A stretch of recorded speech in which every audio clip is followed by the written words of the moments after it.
a check to make sure everything's working. And hi, I'm Jaro, and welcome back to my unedited playthrough of Disco Elysium. Hopefully a different sort of chill vibe this time.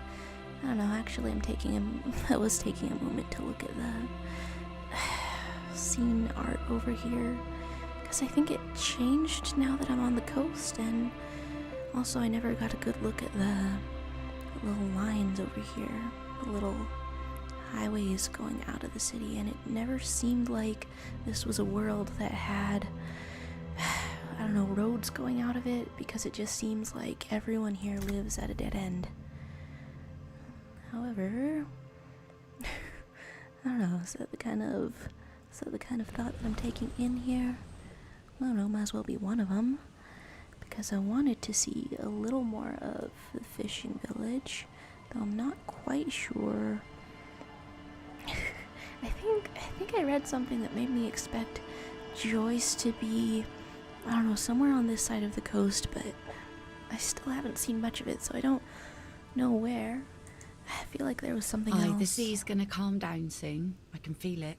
Oh. The wind is turning southeast. Okay. What's on your mind, officer? I guess how to best pass the day before I have to send Kim away with the corpse, which seems cruel and unusual to send him away with that like overnight, but from a meta perspective, Kim, you don't know this exists, but from a meta perspective it makes sense. We could say we're looking for someone else, or that's my motor carriage in the sea. I'm exploring many things. I crashed my car in the sea. Oh, that's good to know, I guess. Why is it in the sea? We can say I wasn't feeling it, or it was an accident. I'm sorry. It's kind of funny to me how even when you disregard it, the sorry cop thing remains relevant. You can say I got drunk and apparently drove it in the sea, or an investigation has been launched by me to determine that. Wait, launched by you to determine, okay, why it's in the sea and you didn't own up to it yet. You can just say it's an accident. This calls for a funeral, if you ask me. Oh. Well, that's surprisingly reflective, artistic. That's not a regular earring, is it? You suggesting we honor the carcass of my former motor carriage? Or that's sentimentality? Or I'm in the middle of a murder investigation. We're in the middle of a lot of things, a murder investigation happening to be one of them. How about honoring the carcass? Aye. Feels deserved, don't you think? Falling in the line of duty like that and all? Well, do they have funerals for motor carriages? Or one odd thought, maybe I should. You can say I don't want a funeral, I hate death. It's interesting to think what remains a part of Harry's psyche even when you steer away from it. Why odd? Our things are a part of our life world. They're made with our human sweat and they share human history. We should care about them as we care about humans. To some extent, at least.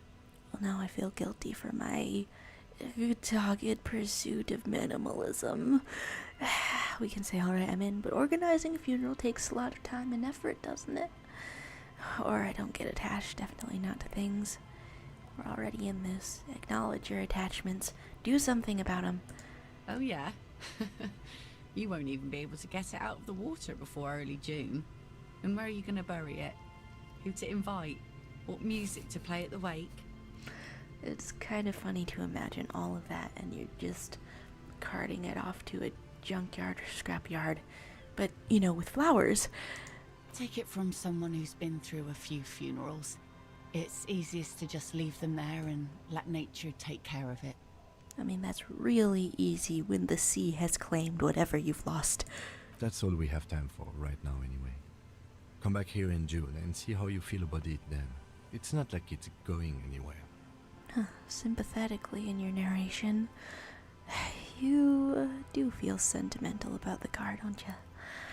It's a pity we don't get to do more frivolous side activities, like rejuvenate the doomed commercial area. I mean, I do intend on taking you back there, if the hour doesn't reach 1600 too fast. Yes, that is a pity. But for now, let's focus on the things we do get to do. Like the murder investigation, for example. And now in a meta sense, I'm craving for knowing that there could be sequels, but I know there can't. You like the Capri funeral idea? Oh, that's fun. You can look for someone else, or what do you do around here, or point at boats. Did I already point at boats? This would suggest not. Sure is. The sun, I call her, coated with a fresh layer of tar just yesterday. It'll take some time for it to dry, assuming the sunny days continue. Sunny days, but Aye, it is snowing. sunny days. You got a problem with that? It must be some bad seasonal weather around here. No, ma'am. We have no quarrel with sunny days. I mean, based on his karaoke choices, I have to wonder. Good. It would have been bad news had it turned out it wasn't a sunny day. Bad news for the skiff, bad news for the nets, bad news for the kids. There's a moment's silence. She looks at the slushy snow melt on the yellow belly of the boat. We can ask her something else, or we're just casual explorers out here. In time, when the sea turns and the winds settle, she will be ready. Waves wash the sand. A skiff moves across the mirror-smooth sea, far away from here. A lone passenger, a fast sloop in the distance. White sails. It's probably just because I'm thinking of Joyce, but... Joyce? And what do you do around here? Like I said, fish mostly. Sail the waves, take care of the kids, pick nets. Right now I'm tarring a little skiff. Enough to make a living? Sometimes I also walk to the beach to see what the sea has given up. The sea is full of surprises. Does the sea ever decide to, and this is morbid, unbury yo man? This is what is called a conversation. You don't have to be guarded right now. Suggestion, how insightful. We can say interesting, what have you found, or I never thought the sea brought in anything particularly interesting, or a walk on the beach sounds quite romantic. Okay, King Hijinks, I believe you gave me the tip that, that it's maybe okay, maybe not world ending, to ask her out, but I guess I'll let that be its own sort of thing. Wonder about the sea. Wood, pieces of glass. Every once in a while we see dead bodies. Human, animal, fish, other odd sea creatures. A mine washed ashore once. Oh, wow. Bottles, drugs also. Lost cargo in general. Most of the time it's just wood and glass. Mines. You need mines. The physical instrument yearns for the mines. Or you can ask about any of these. The RCM could use a mine. Where is it? It's probably gone by now. It's probably disarmed. I want to know, too. Well, the RCM has to wait for another one, 'cause some army folks came by, took it in the middle of the bay and blew it up. The blast was surprisingly timid for such a huge spiky thing. And then there's heroic suggestion. There is no way. There is absolutely no way that like ends in the date as proposed, but I don't know. Let's look around and see who's around. I'm still holding the bag, aren't I? Searching in people's trash. Huh, excellent. And there's people around here, and am I in houses? Huh. Am I a strange guy peeking at windows? Yeah, it's better to not be. Better not to be. May I learn any language from you? I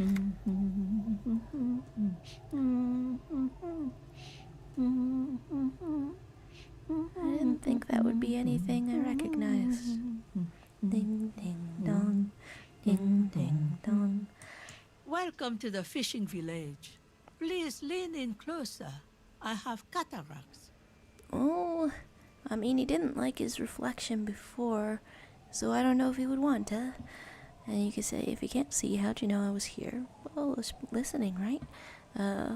Well, lean forward. Oh, welcome, police officer. We don't cause any trouble around here. And we don't want any trouble either. We are not here to cause any trouble, madame. What he said. We're cops. We don't cause trouble. We take care of trouble. Hey, I mean, if it's you saying that, that's a kind of personal idealism, right? You can say, we're Hellraisers, click, click, bang, bang. Huh. It's not reassuring, but I wonder what an old washerwoman says to that. No, you're not. I've seen you around here before. 12 years ago. You didn't raise any hell. You were quite helpful, actually. What? But still, in Martinez, you're considered an ill omen. What? I mean, it makes sense that a policeman would accompany things that are considered an ill omen. Someone just got murdered and strung up or something. There's a lot of troubles around. You can say I've been here before, right? I'm curious about that. Hello, what? No, not you personally. I meant the RCM. Some of the men got into a fight. One of them killed another. Locked himself in that woodshed over there. Oh. He was brooding, needed some help opening the door. You got it open for him and took him to think about what he'd done in a more secluded place. Somewhere more quiet. Well, it sounds like you don't quite know if he ended up in jail. What kind of an ill omen are we talking about? Oh, the usual. Dark tidings. Black hound. Got that dog in him? That's you, all right. A black hound licking your own heels. Inland Empire, you love the vibes, don't you? You can say I am an ill omen, alright? If I'm considered an ill omen, why hasn't anyone told me that? Maybe they are afraid. Tell me why. Because you're an ill omen. But you're still welcome here. As long as men with guns aren't chasing you. And maybe even then. Because that's the kind of fishing village we've built. Nice. I'm sorry there's not a lot of room to park the motor carriage. And not a lot of houses. Or a lot of people. My kids are long gone. Searching for treasure. So are others. Is that completely literal? Searching for treasure? Or just gone in search of better job opportunities? Ah, look at me ramble on. What brings you to us? We can ask, where could someone stay around here? Huh? Stay? Most people here are trying to leave. But if I find that cryptozoologist, then it would have been staying around here, I think. That said, if lodgings is what you're looking for, I've got a free room in the shack. How much is the free room? I won't charge you for it. Take it as a gesture of goodwill from the village to the RCM. Well, that's most interesting. I wonder if that's worth anything. Oh, you could just get the keys. Okay, wait, okay, wait, I kind of like the regularity of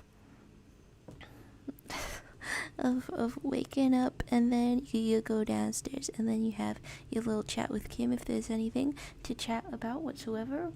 It's very regular. Well, I mean, if we accept things, we can also give them back, right? No one is using it, and God knows it's not much anyway. You can stay there. As amusing as that is, I guess I'll just... Don't make an old woman regret opening her house to the police. Oh, well, that was, strangely sweet. Well, if you are not in the hostel in the morning, I'll know where to find you. Here, in a shack. A hospitable shack. He's a little relieved you're no longer in that room. Oh, well, that's interesting, too. I wonder where this leads. Should he? This environment encourages one thing, and one thing only. Drinking. Volition has sounded pretty trustworthy so far, so that's not so reassuring. You can say what's in this fishing village, what's further down the coast. All of it. Just us. It's barely a village anymore. We almost don't exist. And I can ask, what do you mean, but I feel like out here on this side of the screen, I almost get the idea. This is pretty much a non-place. A gap. A blank spot on the map. Just a cluster of nameless shacks on a nameless street. And I guess a village sometimes has a name. You can say there's gotta be something here. Or is there a way to make a little money around here? Over there, you can find more of the same. Shacks and trees growing wild. That's the pox. Well, that's the second strange thing that starts with a P that's capitalized that I don't know about. Yeah. Between here and Jamrock, a dusty sea of old trees, all covered in industrial soot. Small houses under them, an overgrown park. What is that? An old military hospital and its surroundings. Or it used to be, during the time of the suzerain. So no longer. After the war, it was turned into a goodwill hospital for shell-shock veterans and folks looking for some quiet in the old sanatorium gardens. Now the area is crisscrossed with nameless streets and makeshift cinderblock houses. Shacks as far as the eye can see. And what about the hospital? The goodwill ran out. The staff left and the place was shut down. It's long gone by now. Something particularly sad about a charitable sort of hospital closing. Or military. And who else lives here? Well, there's Lillienne and her kids. A few new folks live in the house to the east. But they're away right now. Huh. And then there's the drunks. Not a pretty sight, but there's little we can do about it. Home is home, even for them. And you can say I met Lillienne. Lillienne is tough. Tougher than the men here, at least. If it wasn't for her and the kids, this place wouldn't have a spark of life left. Sounds like they're the heart of this village. You can say I haven't seen any drunks yet. Sure, distance yourself from them in this phrasing. Sooner or later, you'll see for yourself. Don't have to look long to find these guys. Is that what you consider the cryptozoologist? And I'm just intensely curious about the mission to find that, I don't know, bookstore lady's husband. But that's a different save. You can say, is there a way to make a little money around here? Here? For you? No, officer. The only money we have here is some coins the drunks tried hiding from their women and then forgot about. Is that what I've just found? Under carts, boats, in little boxes. It's not hard to find. Well, that's strange. I have a sense for it. Well, how about other topics? She nods, rinsing another piece of cloth. What's down the coast? Not much. There's the abandoned church, the DeLorean Church of Humanity. It's been there since before my time, even. Why is it abandoned? Some things just don't fly, officer. Look around. Who'd go to church here? They built it 300 years ago. Must have been nicer then. Huh. So, they don't hold services there anymore? The Ecclesiastes? Got you curious about it too, huh, Kim? 'Cause we did see some activity across the shore, right? No, we've tried, but things just keep happening. Crime, accidents, other things. The place never stays open. It's a pity. It used to be such a nice church. She's not telling you all she knows. Keep her talking.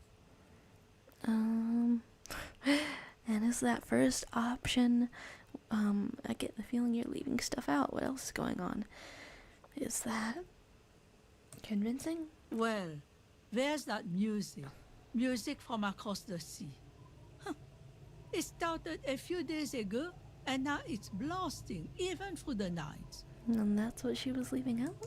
And now, suspicious-looking people are sneaking around the church. I don't like that. Strange. Perhaps the mysterious music is somehow connected to the case. A Rusalka or a half-demonic Apsara singing. And what else? Before you get to the church, there's some ruins, an apartment complex, or some kind of electrical plant. Run-down bunch of houses, empty. So it's not really obvious whether it was a place where people lived or not? I don't know exactly. A pre-war place. It used to be something. Before the war. I wasn't here then, you know. Was born in Samara. And I guess I'll ask for anything else. Of note, the old fish market up on the boardwalk. But it's closed. And I guess we could ask who'd want to come to a fish market here. Well, it sounds a little condescending to phrase it like that, but I guess. No one. That's why it's closed. It was once a bustling place, back when I was young, and so was everyone else. Feeling like everyone else is old now? Well, if there's only 2 kids around, I guess that's true. Now, what catch we do bring in goes straight into a lorry for the Delta or somewhere else. I guess there's gotta be more. What? You're one of those real estate people with big plans? If you want a development opportunity, you can check out the abandoned building over at Land's End. Well, thanks for chatting. Used to be a supply depot, we think, sending goods and ammo across the bay. It's jam shut though. We tried to get in, see if there was anything to sell or scavenge, but it's impossible. And now you know everything there is to know about this coast. Well, how comprehensive. Good for exploring. And we can ask, tell me about yourself. Me? No one. Just an old washerwoman. Mother called me Isabel, if that's what you're asking. And my married name is Sadie. That's kind of 2 first names. Now it's your turn, Mr. What happens if you say I lost my name? I mean, you did find it again. I guess I'm more curious on, I don't know, reestablishing the identity you found, sort of reclaiming it. Quite a handle you got there. So many titles. One of them double. Yeah, I guess so. One of them double, one of them Du Bois. She's got a couple of ranks herself. Honored chief and so on. Oh my. Well, I guess that's a goodbye for a little bit of exploration around here. And, alright, doesn't look like there's anything particularly much. Oh, a kid. Hello. The scruffy-haired little boy kicks a stone. He can't be more than 5 years old. 5 years old and got somebody looking out for you. Well, you're better off than many that we've seen around here. The other one looks indistinguishable from Same him. portrait. He watches his brother kick the stone with his tongue lolling out of his mouth. You must be Lillienne's twins. This one doesn't say anything, kicking the concrete with his worn-out sneaker. And this labeled other twin. Lily's our mum. I already said that? The stone kicker laughs suddenly. His head is too large for his shoulders. Well, that's how a child is, I think. The other one laughs as well. Maybe there's some kind of reason why they're laughing. An interesting reason, somehow tied to the case. I mean, I guess we could ask. The boy stops laughing and looks at his toes. Well, I guess it's less funny if we ask. Oh, okay. So now he's shy. Now he's not talking. Just wobbling around like he's afraid of something. And then the contempt and growl in Half-Light's voice. Is there something to be afraid of, Half-Light? Something like us. You can say, you guys look identical or children are stupid. What child was on the other side of the coast with the glove of the armor? The stone-kicking one becomes frantic all of a sudden, as if that's something to be scared of. The obvious fact that you just stated. I have a feeling this is not going great. He looks just like me. Okay. The boy doesn't answer. His brother throws another rock. Both of their hair is covered in some kind of dirt. An unusual kind of dirt. You're bad with kids. He remarks with evident glee. Earlier in this game, I chose a dialogue option that asserted Harry would be a great father. Why not? Didn't I? You know, maybe it's learned. Maybe it's learned. You can say, I am, yes. And what are you, Kidmaster General?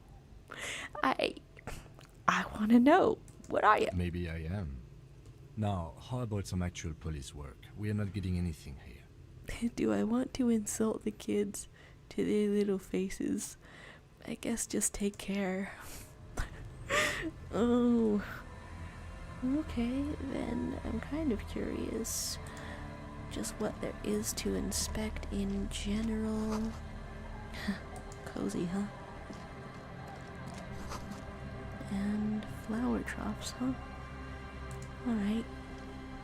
It's, I don't know, a little bit unsettling to me how much coast there is, and God, am I getting turned around or anything? I mean, I hope not. I don't think so. What is there to inspect? A little rock in the middle. Not a rock, something with letters on it. Loose wheels, click, click, click. Winter, slow to let go of Revachol. Flecks some more wet snow from above. Taking a moment to feel it, huh, Shivers? Look around. The snow falls lazily, making the beach sand paler still, mixing with the rust-colored sewage runoff. Oh yeah, oh, that's sewage, oh. And to think, it seemed as though it were already spring. Well, it can get a little colder before it gets warmer again. How's it feel? You're warm in your hat and your coat. Like a well-equipped explorer, you comfortably survey the white landscape. You must run kind of warm considering the mesh shirt. Sure, Shivers. Let's ask about each one. I am curious how much actual time in the game that takes up. What's in the west? More winding coastlines lined with abandoned buildings, crumbling piers, salt water lapping at their dark piles, grey and red forgotten city blocks, what remains of the pre-revolutionary effort to gentrify the coast. Something about failed gentrification. Like this place had an identity before, and putting another one on it didn't take. The waters turned black, Coal City in the shadow of San Martin, a boom town. Back when coal extracted from countless shafts near the city was needed to power Revachol. But it's different now, huh? No more. The coal was supplanted by petroleum from the ocean floor and hydropower from the Esperance. Everything crumbled. These days, only the weakest remain in Coal City. Their hopes of getting rich linger in the defunct shafts under their feet. And what is there? Below the old mines, l'Océan Municipal, Revachol's underground cemetery. Le Petit Rat braved the underground passageways, trying to get to Le Royaume. And we can talk about them or talk about where they're trying to get to. I mean, they're both kind of interesting to me, but I guess I'm really destination focused. Where the Philippian kings were interred, with their doctors and their admirals. Mausoleums, burial chambers, leaf gold still remains on the double door of the morning. That's where Kuno said he's gonna go. Yes, to peel the gold off with his fingernails. There's mausoleums around here.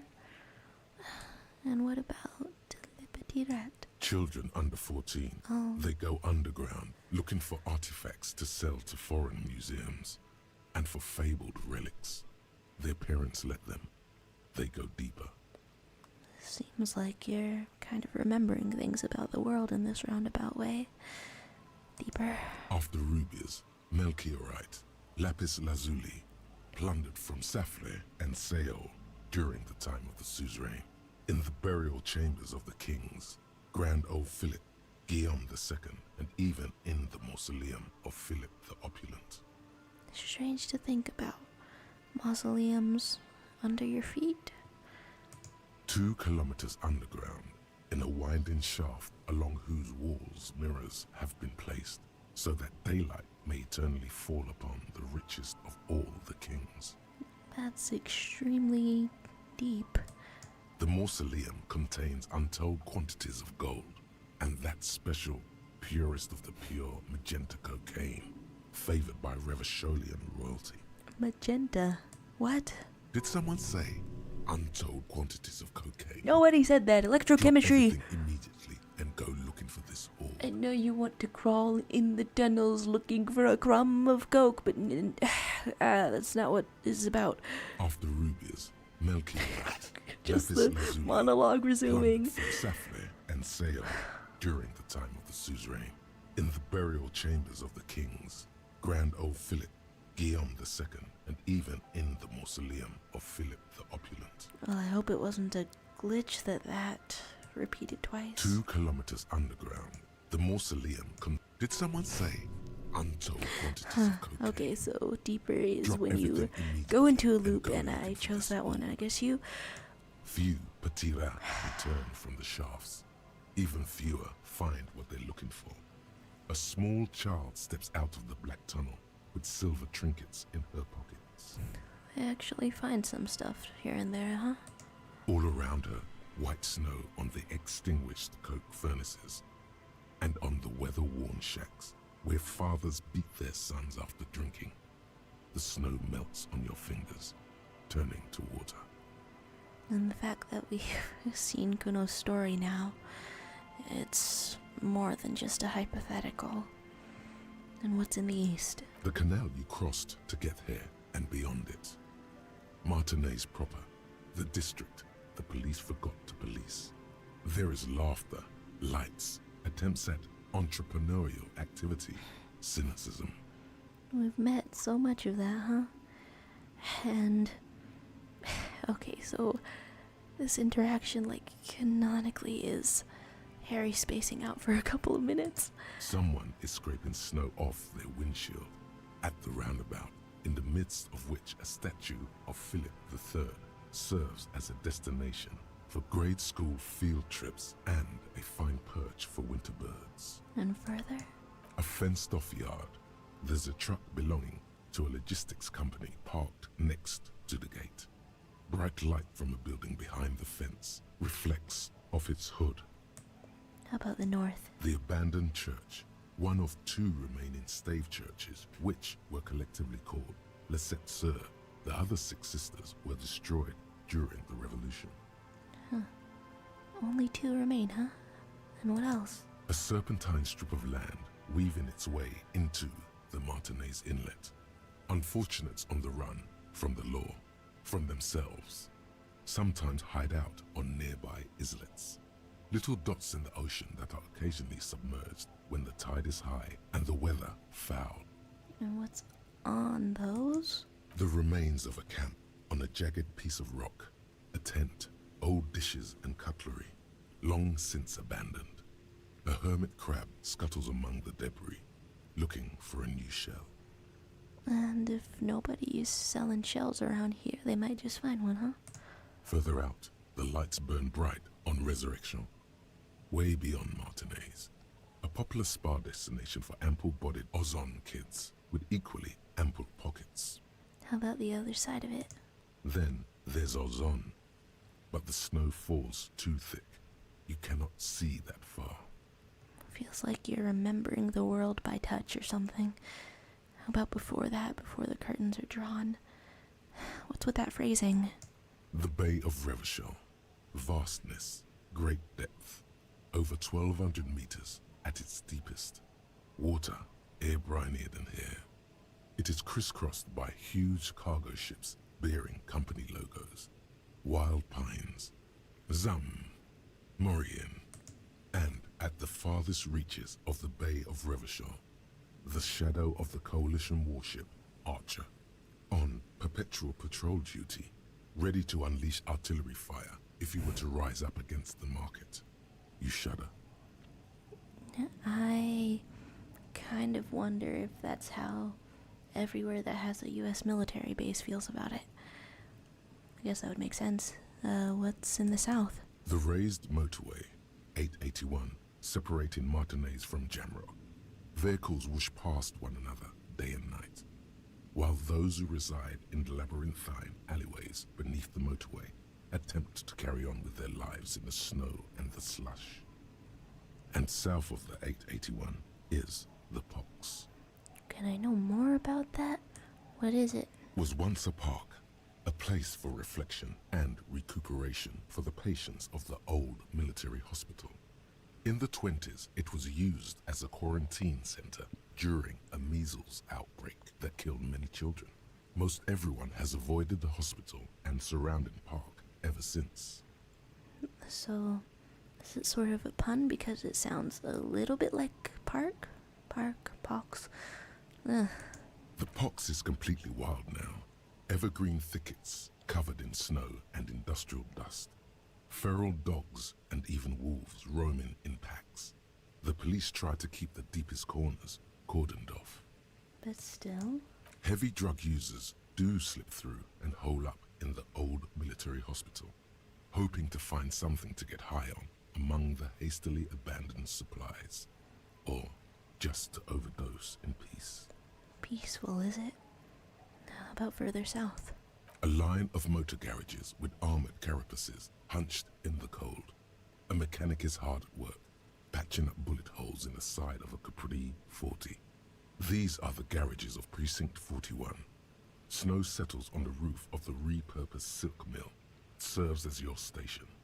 Shivering RCM personnel hurry in and out of the main entrance. Repurposed silk mill, huh? Wonder if Vic's found his heterosexual life partner yet. Well, yeah, but not heterosexual. The man in fishnet wife beater. Oh, we ended up matching, did we? Looked over at Chester McLean. Damn, I don't know. Even a real Bruderbund like that can't survive everything. Well, we're surviving so far. Around you, the snow continues to fall. To the west, the ocean swells. You can say it was home. I want more. More of them? The stairs descend to central Jamrock.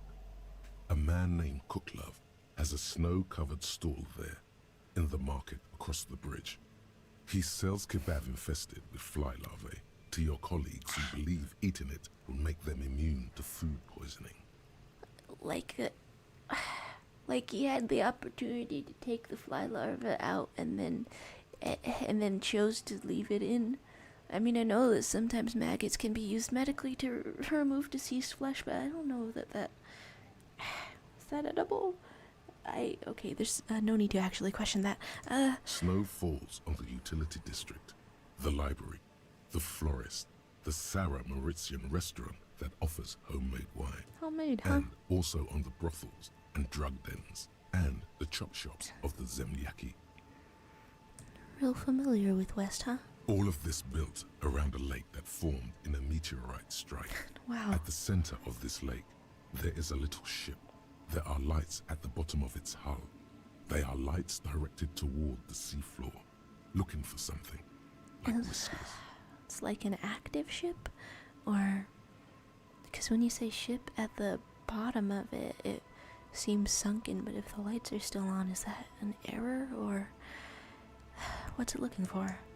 A chill comes over you, crawling down your back. The sand under your feet is wet. Somewhere in the south, tarpaulin flap in the wind.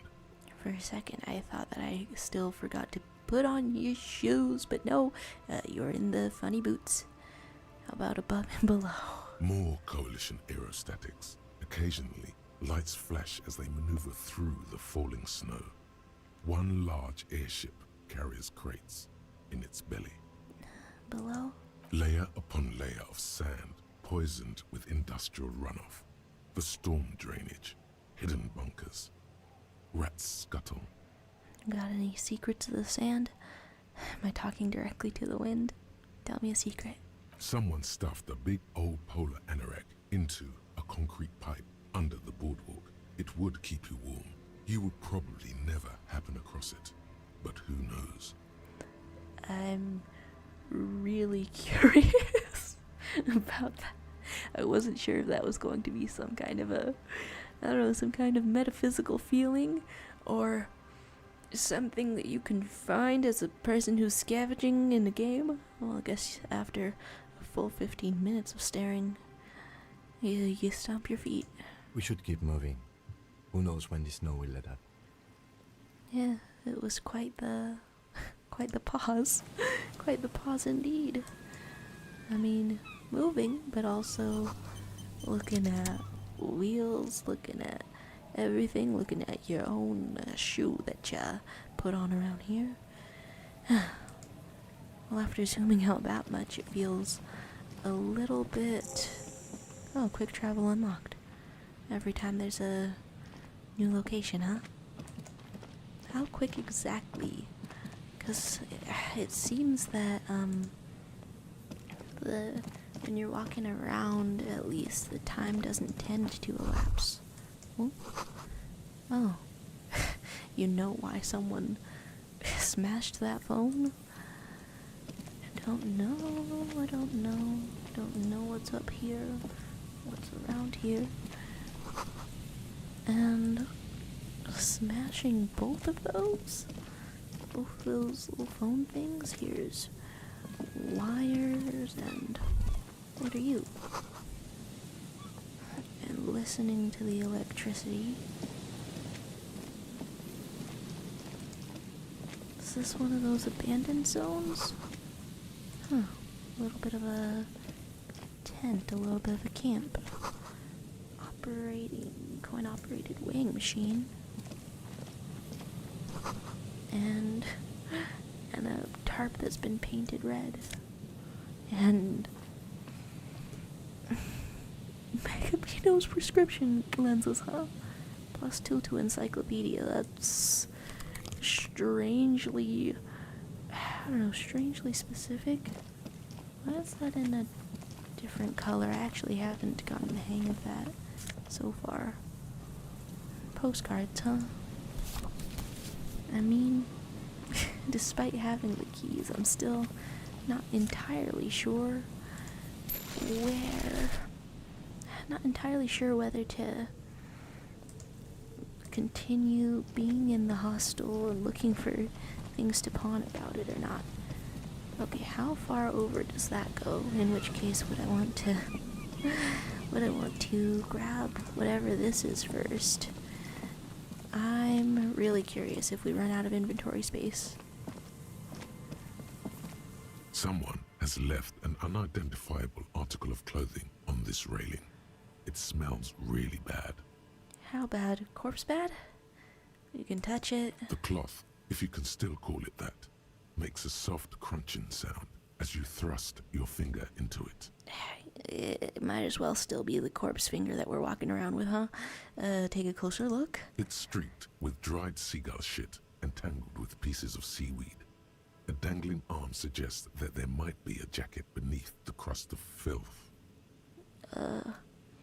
So my enthusiasm for collecting things has its limits. It has to, right? Please tell me you're not taking that with you. Why not? It's a guano-encrusted jacket, and you're already carrying around enough as it is. Where? I'll have you know, I've seen the animations that happen when he's in just his underwear, and he puts all of that tear bag and everything he's carrying directly into his ass. So, okay, so that's a no, though. And, oh, nearly missed that, but, oh, 2 bottles about it. Yeah, might as well.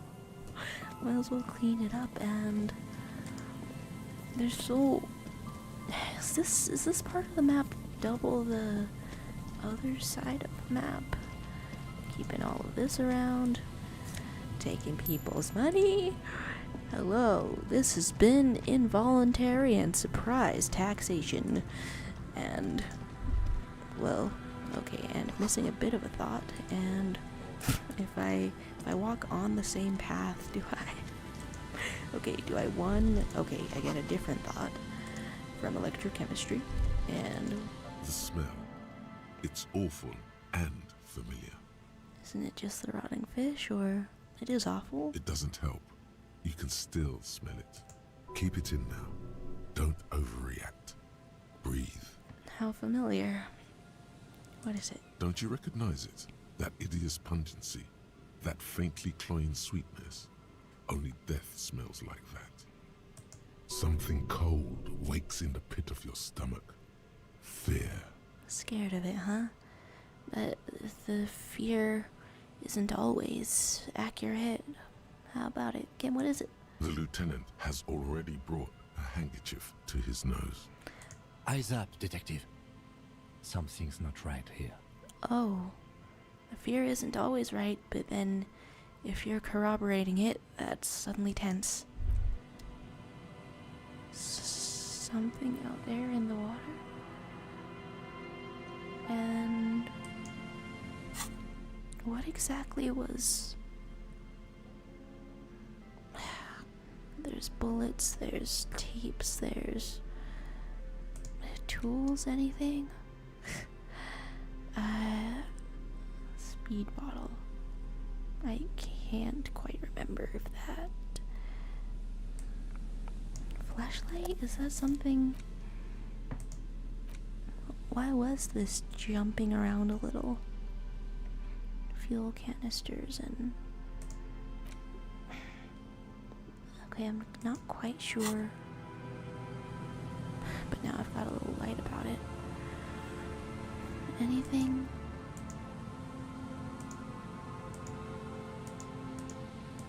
Well, I don't quite have your detective instincts, so I don't quite... A scene? That's what it is. A scene is unfolding. If I wait a moment, then does anything happen?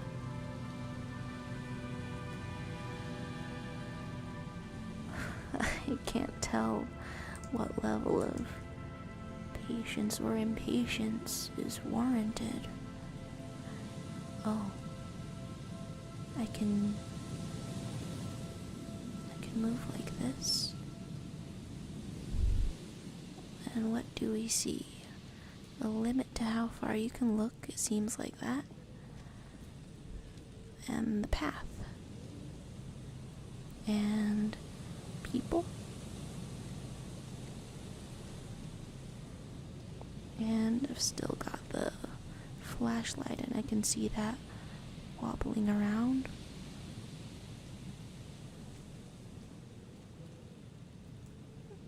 But mostly just apparent limits to how far you can look. Alright, so I'm still walking, yeah? Wait, okay, is this a glitch? A man lies on the boardwalk, his limbs bent and neck turned at an unnatural angle. Right next to him is an empty bottle of spirits. In his cramped hand, a chewing gum wrapper. Okay, we did not need to use the flashlight to look into the water, and now I'm looking into your drunk face. This is worse. This is worse than how I thought that was. What's up, man? Half of his body has slipped between the cracked boardwalk, starting with the right leg. The fall has left him broken, contorted like a sad puppet. Working class. The husband? Well, having not accepted that mission, I'm really curious. The smell is not as bad as a 2-week-old corpse, but it's definitely heading there. Hold on. Lividity is faintly pronounced. Whoever this is has been dead for 2 days. No longer. We need to investigate. I'm really curious how this differs when I have accepted the mission. Another dead body. This is your job. Steel yourself. Steal ourselves, and I'm guessing don't flashlight ourselves. Calm now. Carefully. Just another day. Just another dead body. Breathe. Oh no. You can study his clothes, study He's himself. wearing mud-caked boots, beige trousers, and an old brown leather jacket with a bright blue lining. Custom there are traces made? of kebab sauce on his chest. Oh my gosh. Well, here I am with In a timeline with only one half of the story, searches pockets. You find some sunflower seeds and a rain-soaked library card folded into two. His jacket feels sodden and heavy under your hand. Good. We should take a look at that library card after this is done. The man has fallen through a crack in the boardwalk and hit his head against the metal bench. Coagulated blood covers his black hair. One of his feet is still dangling through the hole. Oh no. You have to be quite inebriated to fall that bad. Well over a liter of pure ethanol. 3 bottles of wine or 1.5 of spirits. You sure? Well, how about his face? His expression is dull, like the sea behind him. Drops of water shining on his moustache. His eyes, empty and wide, look frightening in their frozen gaze. Just a corpse sitting over here and no one noticed her. Or it wasn't their job to move it. He was confused when he died. Confused and alone, most likely. Overcome with the awful surprise of it all. He was just about to head home. The first step back home proved to be his last. Because he was heading off a bench. Oh, how about the surroundings? There's some dried blood on the metal bench, right where the corpse's head rests. The floorboards are rotten and slippery wet around the hole. An empty bottle lies nearby. A chewing gum wrapper is clutched in his fist. And you can look at the head, the floorboard, a step on the floorboards. Are we sure? I did see an autosaver recently, but does that kill you? How about the head? A dried chunk of blood covers the hair at the back of his head. An open wound. It's sticky and cold to your touch. This is where he came out of himself, drop by drop, when he was unconscious. It took 3, maybe 4 minutes. Inland Empire, you're normally so vibe-spaced, but that seems real in line with detecting. I don't see any other major wounds, do you? You can say it's hard to say. Seems like the head wound was fatal. It's exactly the shape of the bench. You could step on the floorboards. The boards screech under the weight of the T500 ceramic sabatons. It's a good thing they're so light, because it's hard to determine whether it was the dead man's weight that caused the boardwalk to break. It definitely looks fragile. The fact that there's a bit of uniqueness for the for the corpse boots. You see waves churning below. Something cracks beneath your feet. Well, that's disconcertingly close. How about the bottle? A .75 liter Tallulah vodka with its cap missing. There's hardly anything left inside. It's mid-market spirits with a slight touch of menthol. The man meant to enjoy himself, have a good time. Damn. Tear all around us. We're at the crime scene and he's like, you gonna sell those bottles? He looks at the coin-operated viewer deposit. I mean, how much of it do you think we need for the... How much of it do you think we need for any report on this body? I'd prefer if you didn't collect them this time. It's not proper. Well, I did just get another room, so... True. It feels disrespectful. And how about the chewing gum wrapper? Grabowski spearmint chewing gum. Green leaves on the cover. The man's mouth is half agape from the terror of the fall. We're looking in mouth. You can look in the mouth. The blackness of death. Stench. You think you see white chewing gum too. Now that's an investigator's wherewithal. Confirmed. Nearly the whole pack is there. Solidified on his lower rear teeth. That does not seem like a way to enjoy gum. He ate the whole pack, right? It's to cover the smell of alcohol before going home. Oh. I've seen it before. Almost the same scenario. Even the chewing gum. It's always the same. Huh. When you first met Harry, did he remind you of a walking version of one of these corpses? In a ditch off a road below the 881, he thinks. A Telepathy. young father. Then he shakes his head to make the memory stop.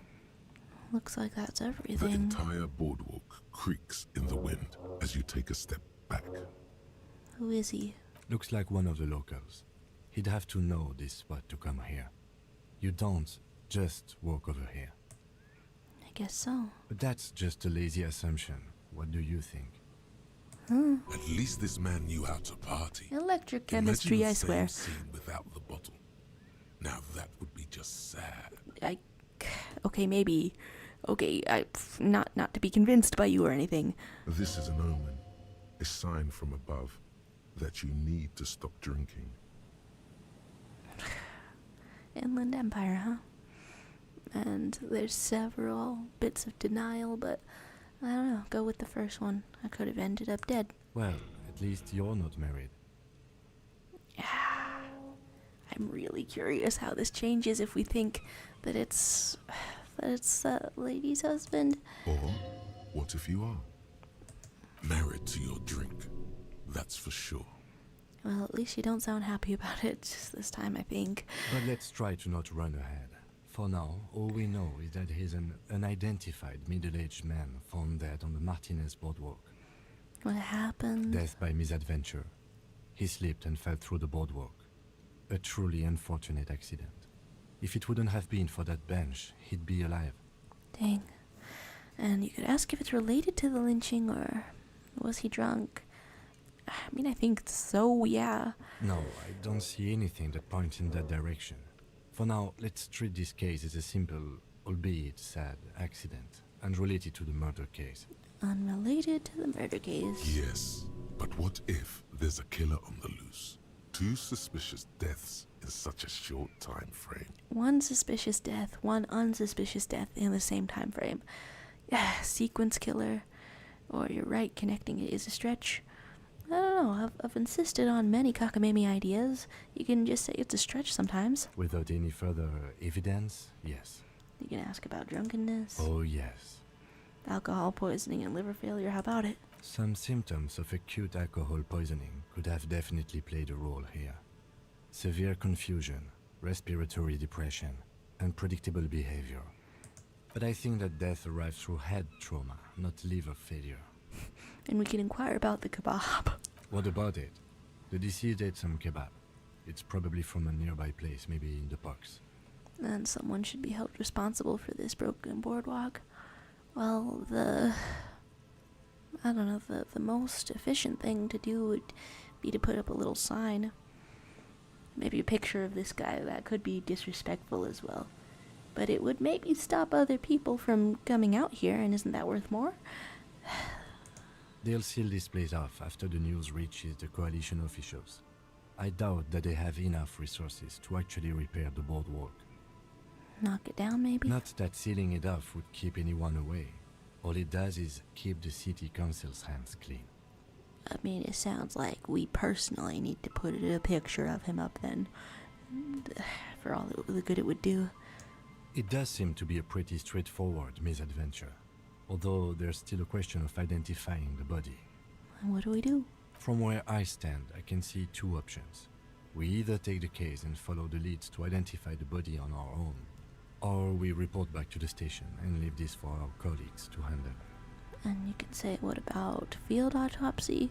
Additionally, is this still the district that's left without policing, or does this fall into one or the other? What about field autopsy? A field autopsy isn't necessary if the cause of death doesn't appear to be criminal, and this looks like a simple accident to me. Well, that saves resources. I'd say we should just write down head trauma in the autopsy report and leave it at that. It would save us at least 2 hours of unnecessary work. We can ask if it's sloppy. Maybe, but we don't really have much time or resources to spare.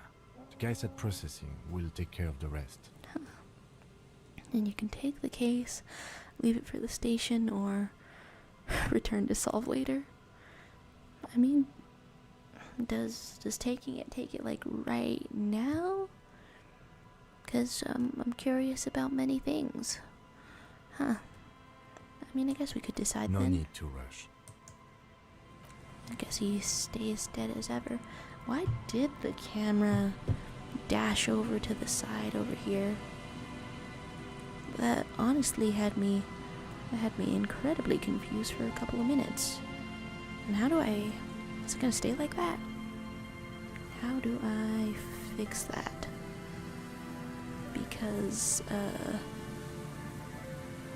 I I mean, it doesn't seem quite like it's snapping back into place, but I mean, I guess having the flashlight is sort of telling me where they are, but also now I can't see things in the direct proximity as I explore. Okay, you're on some stairs, and that is going pretty good, pretty well. And it does focus on things that I'm interacting with when I interact with them. Not that I can tell when I'm quite near enough to interact with them. Okay, well, I guess click along. Maybe. No, okay, I didn't see what that said. Heavy wooden doors, more than twice your height, stand shut in front of you. The rectangular sea-worn ornamentation appears in stark contrast to the padlock, carelessly drilled into the wood. A padlock, huh? Like a church is, I don't know, supposed to? Question mark. Welcome people in, but here they've got a lock on it. You could rattle the doors. Nothing happens, only the sound of the padlock rattling against the door. And the promise that it opens up at night, right? I don't think that's going to work. High above, the wind wraps the church in its rush, cold and wet from the ocean bay. It parts around the massive keel-shaped roof, like a test tunnel washing both sides, the way it has done for 340 years. The wind keeps its distance. So should you. So should you. Sturdy church standing here for so many years. What's this feeling? There is a hole in my heart. I was wondering if you'd say hi again, Shivers. A hole in the heart of the church, of the city, or... The lieutenant looks at the padlock. He didn't hear you asking. You were quiet enough. You can inspect the carpentry, take a closer look. So the feeling was just a hole in the heart of the city, huh? Inspect. The carving on the door is block-like and angular, like the church itself. Two large beams shoot downwards, sinking into the wood before they reach the threshold. And you can run your hand over a beam. The surface is smooth from the wind, but moist to the touch. Closer looks, how about it? Is it new? This cheap-looking padlock is sturdily built. It shackles together a hasp and a staple screwed into the wooden door. The lock is adorned with a yellow sticker. And you can look at a sticker? You see a yellow circle with two X's and a big curve below them that looks like a mouth. You're pretty sure you haven't seen it before, but what the symbol depicts is clear enough. A smiling dead guy. The curve makes it smile, and the X's make it dead. Descriptive. But you can ask if you've seen it before, this symbol. He takes off his glasses and uses a blue handkerchief to thoroughly wipe them clean before inspecting the sticker. Then he looks up, pauses, and replies. No. Well, that was a lot of narrational lead-up. What's it look like? Looks like a dead man smiling. Suggests junior delinquency. And that would be consistent with the reports of music, right? And what is junior delinquency, or what's suggestive of it? Can we ask both, or I just the haven't one? seen that sticker before, and I'm not a youth. Oh no, kin the youth for a second. You can try to peel off the sticker without ripping it. That's just too relatable. I feel a 58%. You can inspect the staple. The padlock passes through a staple that's been hastily attached to the wood. Closer inspection reveals that one of the screws is not a screw at all, but a nail. The work has been done recently and is unprofessional, to say the least. Should you want to get through, it might be easier to just pry the whole thing off. Do we want to get through at this exact second? I had no idea. This is where Mr. Prybar comes in handy? Maybe we should circle the building first and look for another way. The building has seen enough mistreatment. Okay, that's not objection, though. That's not a time wasting, though. There is a touch of guilt in his his voice. busting through everything. Where should we start? Can you hear the pulsing bass underneath the wind? A sure sign of junior delinquency, somewhere east of here. Why do we want the sticker? Take a sticker, I guess. There's nothing like the sound of a sticker unpeeling. Now it's stuck to your thumb. The interfacing loved that. Is it still the thumb that I used to dig into a corpse actively? You can put it in the ledger after the last entry where it belongs, or on the cover. I guess. Looks like today was a gold star day. A secret task of... Okay. The delight in the voice of interfacing is, I don't know, beautiful. Okay, and then I'm still zoomed out. Okay, yeah, that is ridiculous. That is ridiculous. That is ridiculous. Hopefully if hopefully if I just go to the menu and get back in here, then it, can that please fix it up? Anything? What made that happen? Oh, hello, two little thoughts. Oh, so there is a kick drum pulse and a... Did that just happen again? Did that happen again to me just now? Why did I click on that? I can't even see what that said. What is causing this to happen? So, how we doing today? What's in my mind? How do I resolve things that happen while creating several new saves, I guess? So there's timestamps and okay, whatever caused it all to happen, whatever I don't get to see from clicking on these little bits. Want to pick up a little bit of coins or anything? Guess you do. Okay, it hasn't happened for most of the time playing this game, so I click on another thing.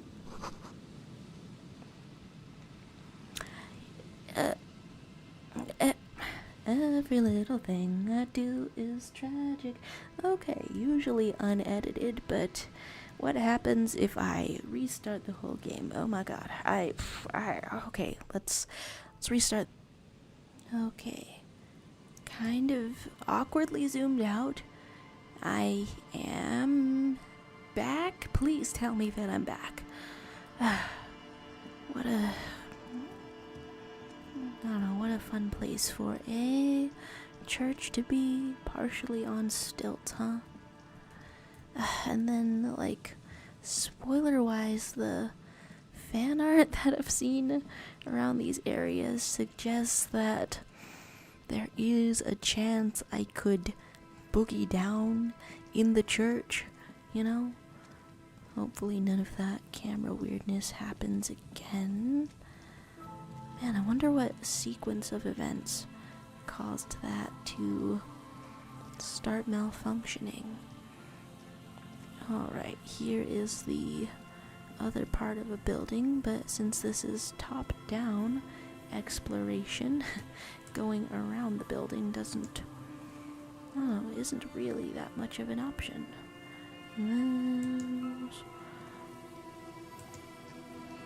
A little bit more down the coast. A little bit of rocks that are inspectable for some reason. A little bit of stray cash just in case I want to get back into the whirling in rags, but I don't know, why did Kim seem so... Okay, I guess it is obvious why Kim seemed... What machine is this? Why he seemed relieved that we weren't going to be in that room anymore. It's all destroyed. Hello, chains. Anything? An old door, worn by elements, guards the depot. The wind has blown a sand dune in front of it. The door hasn't been opened in a long while. You see a handle. And what is it? It's military. A service depot of some sort. Used to serve as what? The Washerwoman mentioned a depot at the coast. She said it was for moving ammo and cargo across the bay. This might be it. Huh. And there's absolutely no way that we get that thing open. Red checks that cannot be retried, huh?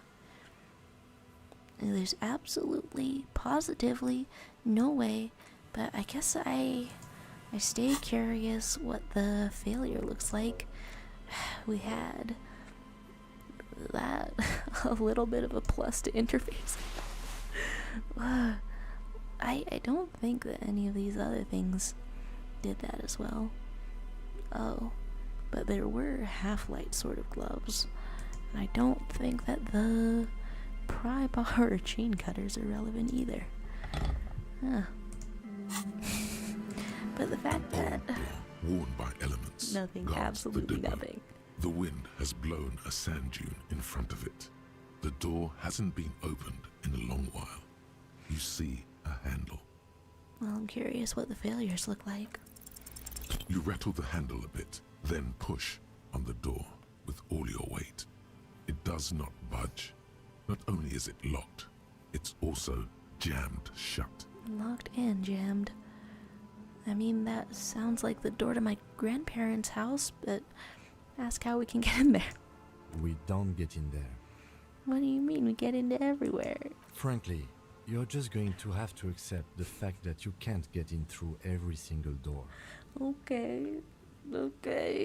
We can say I'm not gonna accept this. The store could be part of the investigation. It is all the way on the other side of the lock, and that seems like more distant from things to me, but, how about accepting it? How about not accepting it? Not accepting it. Relax. No one's hiding in there. If we can't open it, others can't either. And thus they can't get in. I am deeply, deeply curious about whatever 3% chance. Well, how silly. And I don't know, so all of this is a whole bunch of coastline and a little bit of random bass noises, I guess, detected by Kim, and also a brief hint of thoughts before a camera glitch took away several observations from me. I don't know, should I try to find out what those were somehow? There's boots and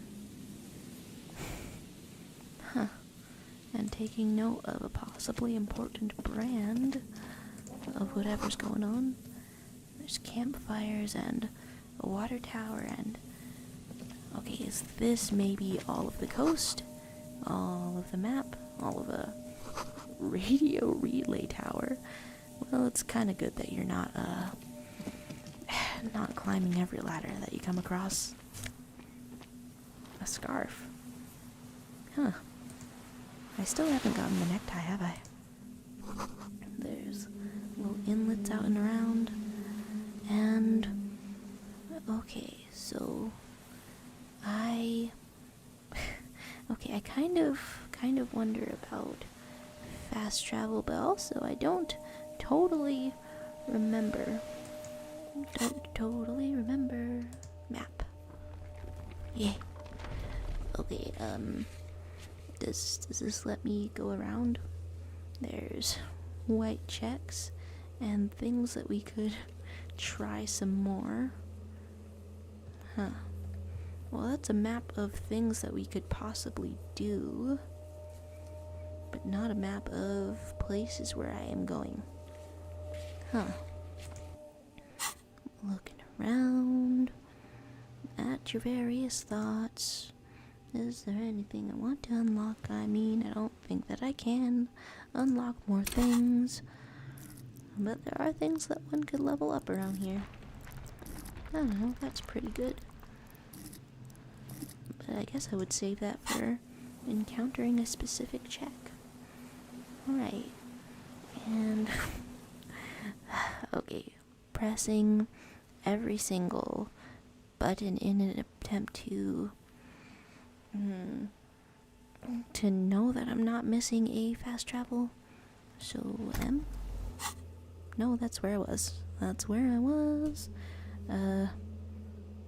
If I click on one of these, does that do anything? Nope. No, it just sort of Alright, well that was the investigation that I myself am capable of. Aside from... I don't know, can I actually click around and look it up at the same time? Because that seems like some sort of thing that I'd be capable of doing, because I don't know, as always, I keep coming into this game, like, inevitably, there's something else that I mean to be doing afterward. Just the nature of life, you know? Oh, there's shirts around here. -1 to empathy with the shirt, but +1 to rhetoric. Is a polo shirt also a class indicator around here? What's it doing in the bin? Okay, and I've walked around the back of the building. Is that where I mean to be? Apparently not. Apparently not whatsoever. So I can just look up how to fast travel in Disco Elysium. Just press M to open up the map and select the area you want to fast travel to. It said it was unlocked. The area?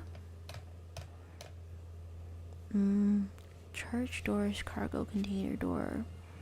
It wouldn't be named anything differently, am I? I'm probably missing something. Works in front of the... Okay, so you'd probably have to be standing in a specific place. Well, that's hopeful. Then hopefully I haven't missed anything. Okay, shack in the fishing village and the church. Okay, well, I'm quite near to the church. And there's a lot of figuring things out. But, like, while I'm sat here, in whatever time I have left, I wanted to talk to Titus while Kim's still around us. In front of the church, but do I want to click on the doors in particular? And then, does that help anything? Here's church doors, physical instrument challenging, and I have to be missing something. Press left, right, cross button to select between. That's for people playing with the controller, isn't it? Okay, well it's as unsatisfying as it is to look for something and at something and not really be able to spot a way around it. I don't know, I have no problem just chatting either. But of all episodes recently, I really do feel the urge to definitely timestamp this one. So, things that are still unknown to me are specifically how a bullet got into that guy's head without completely exploding it. And I guess as I'm walking, something on my mind is, do I even know? Oh, I missed an entire group of people? Okay, well that's something worth not fast traveling about. Drunks? But I don't know what kind of time I thought I had time for. Hey, tequila! Huh. Idiot Doom Spiral is what we've named you, huh? Good to see you. How's business? How's the whole reality situation treating you? We talked, didn't we? Shake his hand or don't shake his hand.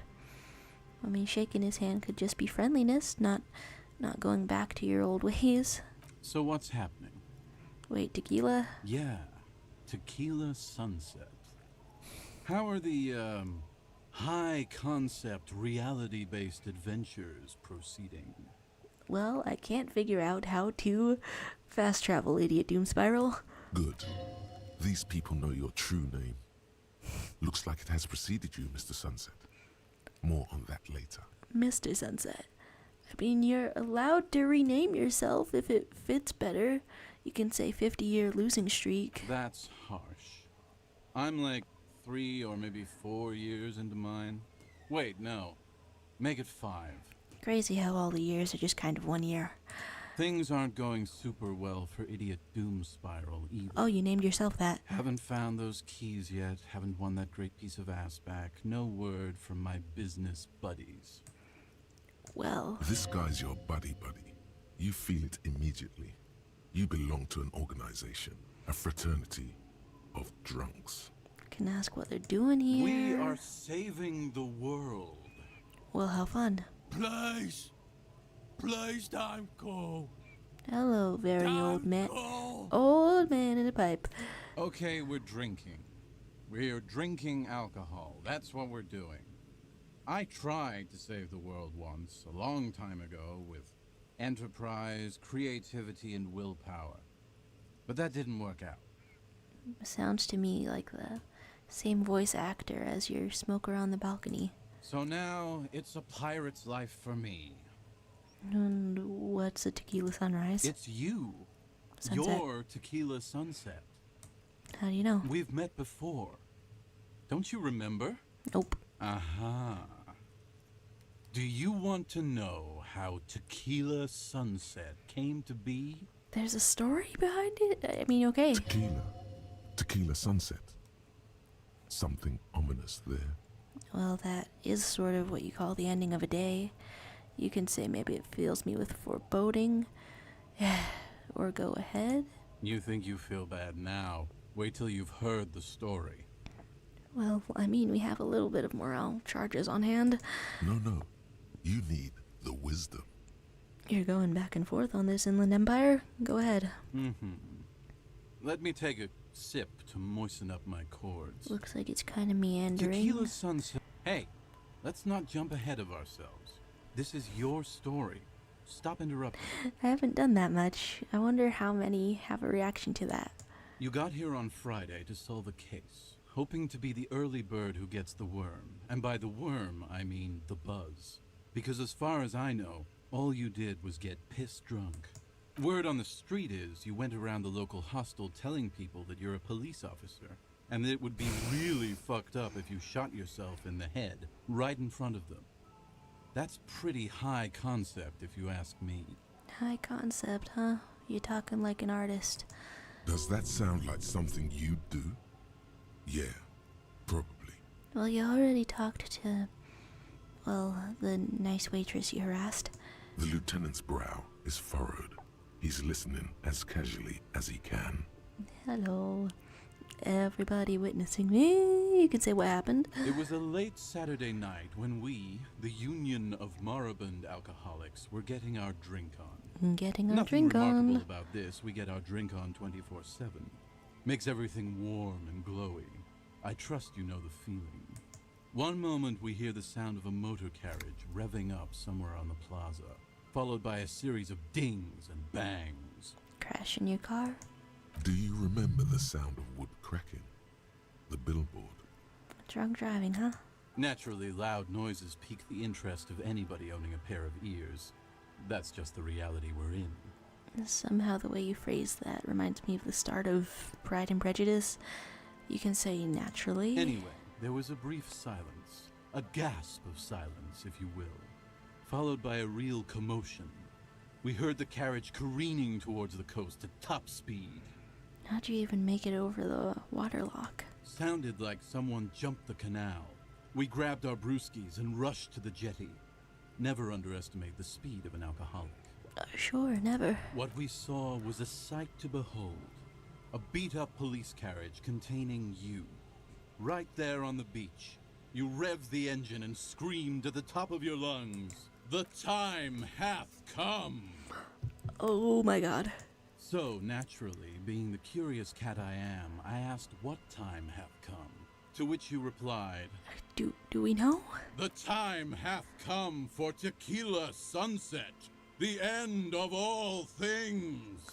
You can say every word I said was true and double down on that, but why reconnect yourself to, I don't know, moments where you crash your car? I don't know. What happened next? Your reality contracted.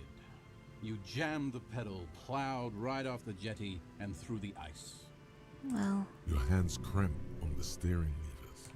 We ran towards the ice whilst you crawled your way out, miraculously unhurt. covered in seaweed and shit. Like some kind of sea monster. When we finally got there, you were sitting on the beach crying. You said that your badge and uniform were in the car. It was too late to get in there, though. The carriage had sunk too deep. Well, you got him now.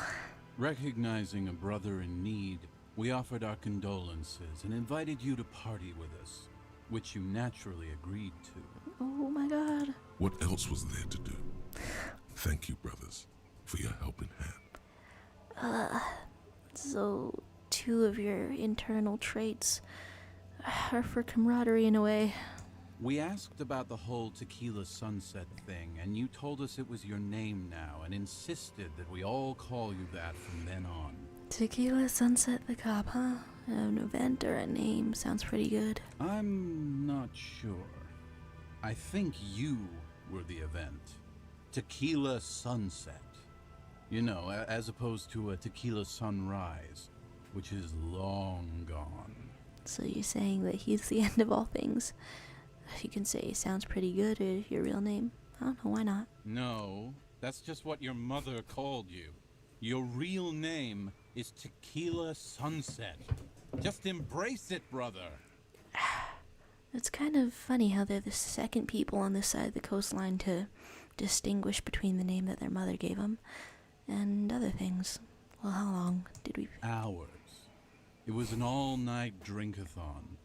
Then, at some point, I think it was Sunday morning, you got belligerent and wanted to talk about Revacholian women. Okay. How they're beautiful and also whores and so on.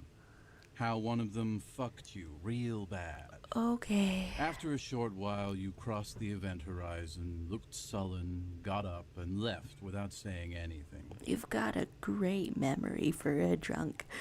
Wow, that's quite a story.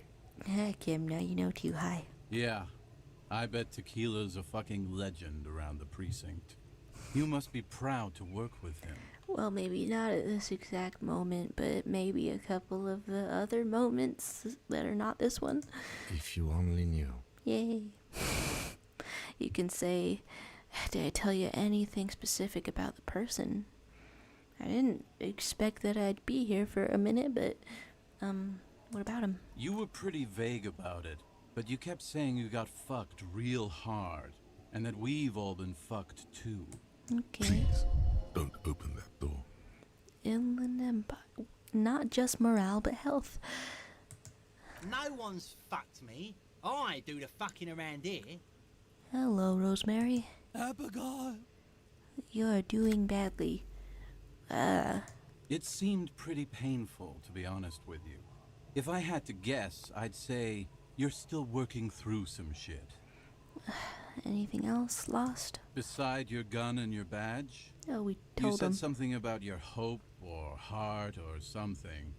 To be honest, the details are a little hazy. This feels like it corroborates with what Shivers said about a hole in your heart, or a hole in the city's heart, or how can you tell when the world ends and you begin? In retrospect, I guess you lost your motor carriage too?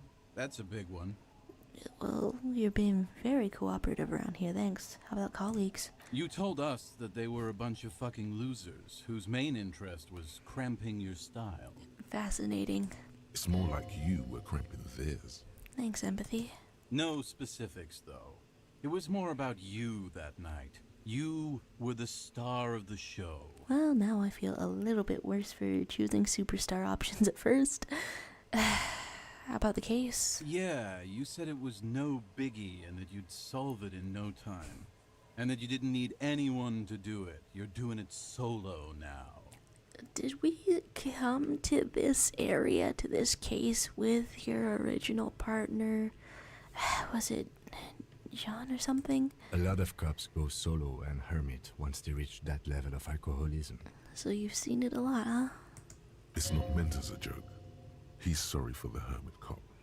Okay, how about politics? Yeah, you kept talking about how the coal mine owners were fucking us all over, just like that woman fucked you. I didn't agree with you, by the way. The spectral hand of the market makes sure everyone gets exactly what they deserve. I'm learning that that's a real economic concept.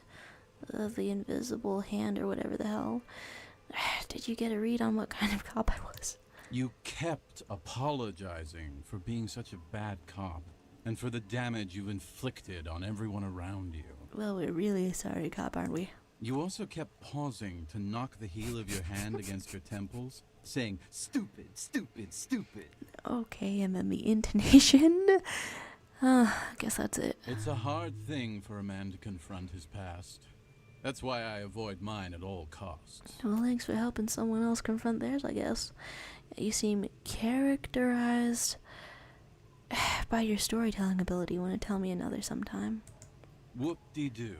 So now I'm a fucking storyteller. Right. Why not? Better than a beach bum. I mean, it's not much of a beach around here.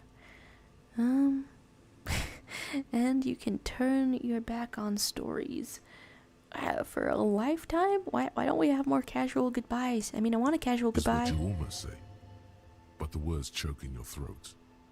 Do you really want to miss out on all this good stuff? Perhaps it's significant. Inland Empire, okay, thanks. You can say why not miss out on stuff.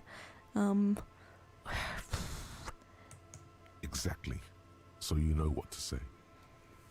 Okay, why are you called Idiot Doom Spiral? It depends, really. Are you willing to help me out? Am I? Okay, at first when accepting every single mission, I didn't sort of foresee a future where I had too many. And now I'm like, what's going on? What is going on? What are we doing? What's going on? The gleam in his eyes and the slouch in his posture is so incredibly familiar. Am I getting you a drink? You might get scammed here. Thanks for detecting that drama. This is going to cost me a lot, or you want booze? I mean, can't I just hand you the bottle that's with us? I don't want it, man. I need it. Okay. So, have you got anything for good old Idiot Doom Spiral? A bottle for a story. Seems fair to me. Just give it over, I guess. Classy. Well, how fun. I mean, it's minus only one little sippy. Hey, Spiral Boy, you gonna share that? Don't call Abigail. I'm really curious what's happened to him. Shut up, guys. I'm telling a story here. Something happened to you. Something happened to me, too. My actual name is George. But around here, you already know. Well, it's kind of nice in theory that you get to redefine yourself. I was once a reasonably high net worth individual. Did I find your a polo? Founder/junior partner at a high concept creative services agency. When my story begins, I had just landed a major contract with an insurance firm. Oh. I used the profits from my agency to finance what I called a cultural incubator. Abstract value generation, value per person, high concept stuff. I developed the paradigm, worked within the paradigm, but the burden of leadership weighed heavily on me. So I went jogging every so often to keep myself sane. I'm terrified at knowing what kind of person you might be due to the depth that I have discovered in many people, and some of it has not been so nice. That's right. Getting a good run-in is important to maintaining your physical and mental health. Speaking of, when's the last time you did your laps, pork chop? We still have that coach physical instrument thought, don't we? I'm really curious what else that might be good for. How many people were working for you? Or I could use a good run myself. I guess that interests me the most. It helped, truly. With my trusty Sansaric Lycra tracksuit, I felt like I could conquer the world. Are you still in the tracksuit? Did you? But now dreams are worn thin, much like my tracksuit. The fact that you're still in your tracksuit implies that you went on a run and never came back, but how? But why? One day I left on my evening run. As you may know, it's impossible to clear your head when you're distracted by the sound of keys jangling in your pockets. Tie him up. Don't let him jangle. His eyes are clouded, his dilated blood vessels encircling his irises like... So I removed the key ring and put the keys for the front gate and the apartment into different pockets to stop the jangling, you see? At least, that was the plan. What, are you just locked out? I was halfway done with my usual lap when it started to rain. The reality situation became very wet, very quickly. And how much? Wet, okay? It was raining really hard. I made my way back home and discovered that I didn't have the key to the front gate. I'd mixed it up with the key to the letterbox, which was useless. Wait. Okay, are there not locksmiths around? Are you good? Naturally, the situation required me to climb over the gate, which I did. There was no climbing down because I slipped and landed on my ass. You can claim I would have landed on my feet due to feline reflexes. Well, that seems completely callous. No, you don't. Okay. Whatever. The point is, reality was looking rather grim just then. Me lying on my ass in a mud pit in the middle of a heavy shower. But when life knocked me down, I always got up. Ain't never gonna keep me down. So I made my way across the yard. Standing in front of my apartment door, fumbling with my pockets, I realized that I'd also forgotten my apartment key. Well, yeah. I wish I were, Tequila. I wish I were. Instead of my apartment key, I'd taken the key to the office. Did you get into the office? I rang my neighbor's buzzers. It was late, and most of them didn't even answer. Those who did assumed I was trying to sell them something and hung up before I could even explain the situation. People are naturally wary of ad men, you see. One moment someone chats you up, 5 minutes later you've bought a box of edible lingerie and a strap-on. Yeehaw. I don't begrudge them, especially since I was known to be one of the best. By entrepreneur, you meant you were a door-to-door salesman? Heavy is the head that wears the crown. Just then, I experienced a moment of clarity. I still had the key to my office. I could wait out the storm there. But when I reached my office, I remembered that I'd asked one of my producers to change the locks that day. And since I hired only the best, he'd already done it, and I couldn't get in. This is so elaborate that it might actually be a lie. Anyway, long story short, life spiraled out of control. I haven't gotten into my apartment for years, and my girlfriend left me because she didn't want to date a homeless man. The company, well, you see where I'm going with this. What? Why? Hello? So, now you've heard my tragic tale. What do you think? Like nothing you've ever heard, huh? You can say there's some steps missing. Tequila, I've thought about this series of events for a long time. If there was anything else to it, I would have thought of it by now. Are we sure? I mean, okay, I'll put a little faith in you, but it's your own apartment. You can break back into it if the other alternative is sleeping on the street. Is not great, but it's probably less than the medical expenses that you may incur from sleeping on the street. Why didn't you go to the authorities? Yeah. Well, at one point they came to me, but, you know, I didn't have any ID on me, so they tossed me in jail for 2 days. I can't say it increased my faith in the RCM. No offense, gentlemen. Well, sorry, and I'm almost homeless myself. The hobo lifestyle definitely has some perks. Not having to pay rent, first and foremost. Not being responsible for 20 other people is nice, too. All this from simply being locked out. But that charm wears off pretty quickly. Before you know it, you're wearing a shit-stained tracksuit and spending your days picking tear. Then why do you keep losing all your stuff? Good fucking question, Tequila. If I knew the answer, you think I'd be hanging out on a beach in this formerly premium but now extremely dirty two-piece lycra tracksuit? The fact that there's an implied TM in there. I used to own my reality situation. My business buddies and I had our own creative services agency. I had a nice apartment, an even nicer piece of ass. But somehow it all got away from me. Now I can't hang on to anything. Just last week I stole this nice new jacket, but then I lost it too.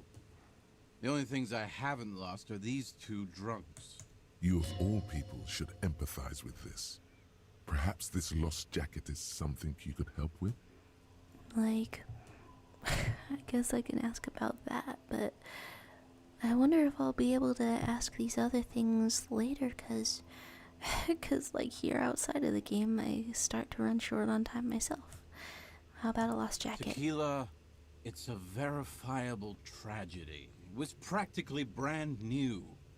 Sure, it didn't really go with my Lycra threads, but it did itch a lot less. Say, you're a detective, right? Maybe you can help old Doom Spiral out. Solve the case of the missing jacket. What do you say, Tequila? You're asking a police officer to help find a jacket you stole and then lost. I don't know. He knows the situation. Yeah, exactly. You're here to serve, right? I've seen tons of jackets. Where'd you lose it? If I knew where I lost it, don't you think I'd have it? I mean, maybe I was up by the boardwalk, or walking along the beach, or checking out the abandoned fish market. Several places indeed, but all on this side. Somewhere north of here, that's for sure. You could ask around, see if anyone's seen it. Was that the thing on the fence? Is that comfortable? And we could ask about those things, but I really wonder if I can get back into that. I'm all ears, Tequila. Story of your name again, or just seeing ya? You too, Tequila Sunset. Because I really wanted to ask about the bullet in the mouth and just sort of be in that general area and everything. Hello, how long does everything take to happen? I feel like I'm doing things in a inefficient manner, I say as I go into an abandoned building and look behind some random pallets. There's just construction material, cinder block houses. I wonder what they use for insulation. I additionally feel somewhat lost. Feeling somewhat lost. But, and then King Hijinks, he gave like some cool tips about the dice maker. And I wanna look around, but everything's happening in a strange order. Kingdom of Conscience? What? Let's actually put on those pants right immediately now, I guess, because that is so curious to me. Just really perfect pants. Oh, okay, moralist pants. What? I mean, you've been a mildly moralist police officer in some ways due to the nature of your job. Well, that was deeply strange. I had never seen something labeled with that before, but it makes me wonder. Alright, where does pathfinding take you, such that you might... You can hear the washboard from there? Where does pathfinding take you, such that you might make it out, and is it looking more familiar? Like, do I have to walk back to the Whirling in Rags first in order to get the fast travel to work? Because, I don't know, I'm full of various ideas for things that are still around to explore. Like, if it is completely an all-day mission for Kim to take the corpse away, or night until a morning kind of a thing, then the implication of that seems to be that I'm keeping him out And if you're by the pawn shop, you might as well get rid of the gas can that you were holding on to. And there it goes. A little bit of helpful tips for me on the screen. A little bit of the music. Wow, a very large red t-shirt with an impressive print stands out from the other garb. I clicked on the wrong thing, but what's up? Oh yeah, the print depicts a muscled man striding toward you, a giant sword in each hand, encircled by burning embers. Behind him is a cluster of cabins engulfed in flames. Beneath him are the words, Hyundal burning. And you can go into someone's shop and take a big sniff of the shirt. But I mean, I imagine that the thing stinking the most would be your corpse fingers. Smells like worn cotton and a little old sweat there. Worn cotton with a side of flea market or trash bin. Sniffing is okay, but please don't try anything on. Can't have you leaving your photon emissions in the fabric of things you're not going to buy. Interesting. You're not imagining it. Photon emissions?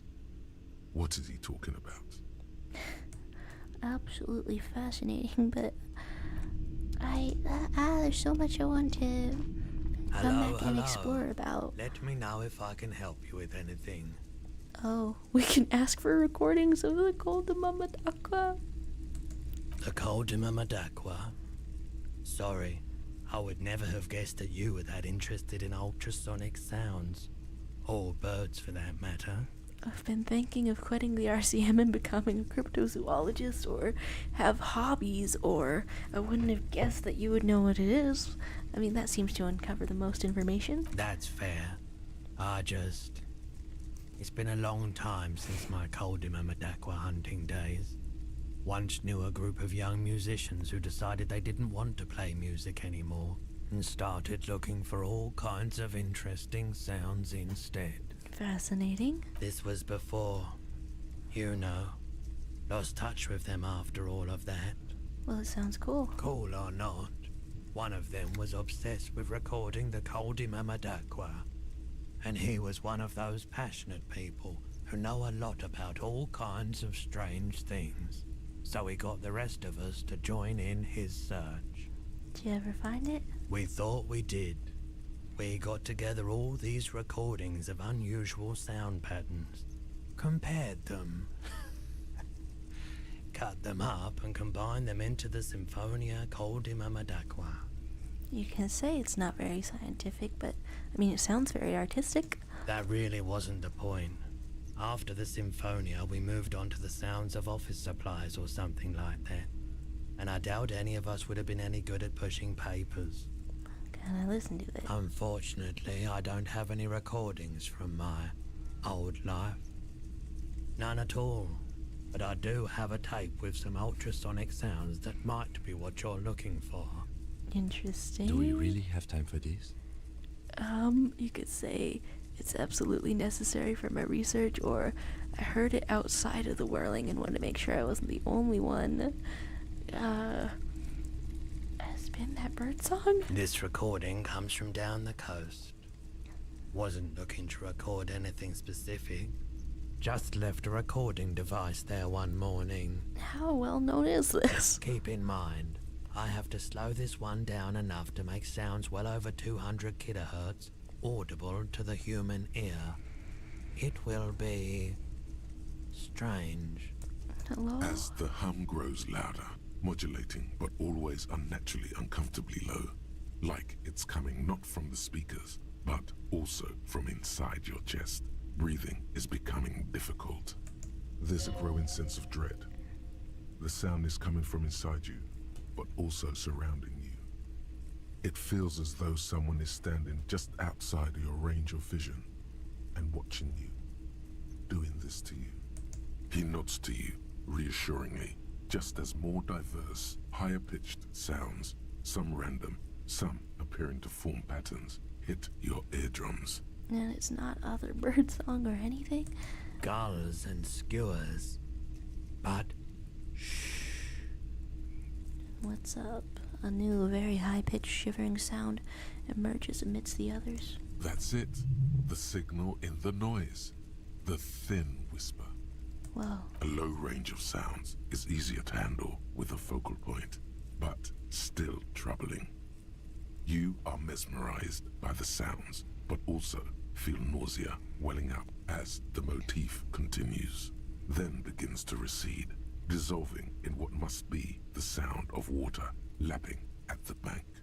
Whoa. You know, now that I've listened to it on these new speakers, it's not the cold de Mama Daqua. Wrong patterns, wrong photons. Probably some insect trying to sing higher than its predators can hear.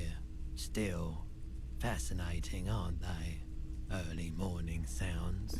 Well, it sounds like you really felt something from hearing it. I mean, Sure, let me have a look. I came in here to check your pockets, I guess. There's just some armor, but we're collecting a whole bunch of armor. How about the pawn menu? Anything else you're thinking of selling? Just a fuel canister, I think. And then, I don't know, no need to jump for the rifle. And then empty cassette cases, huh? I don't know, I guess that was the main thing. And then the postcards were, Coal City, Curon, the Jardin, and a giant novelty check. Why not a couple of postcards, huh? Just something that's written on it is I got out twice with no addresses.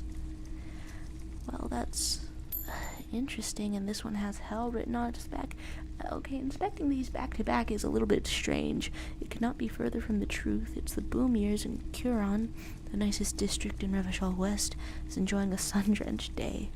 Tall and handsome buildings rise from the riverside, steel, iron, and yellow limestone with cloud shadows siding on the facades. Strange. Well, so many little things.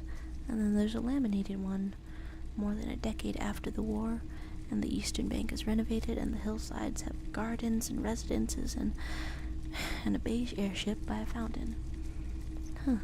Faint art in a small capacity, but neat.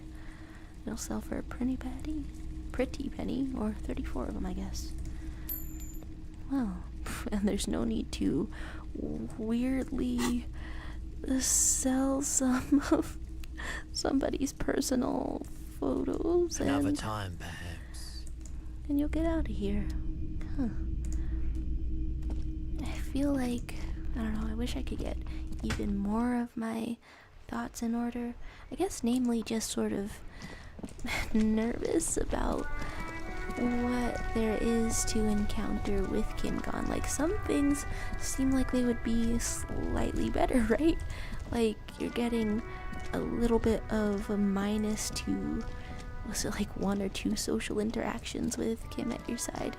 We love you, man, but it can't be everything, right? It can't be around each other for absolutely everything. Hello, little smoker around here. I doubt there was much else going on, and my corpse-covered hands are I've got beneath nothing to say to you. Why are some you wasting your gloves. time? Well, maybe we'll talk later. and the It's you animation again. What is it? of waiting for him to walk up and take his little stance. And you can say you found somebody who saw the hanging, a witness. I am kind of curious to start with that, but I don't think that it led to anything else. A witness?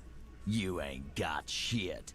The locals would never come to you with this. Well, someone had to call, and furthermore, what if there wasn't a local? That's just tactics, Titus.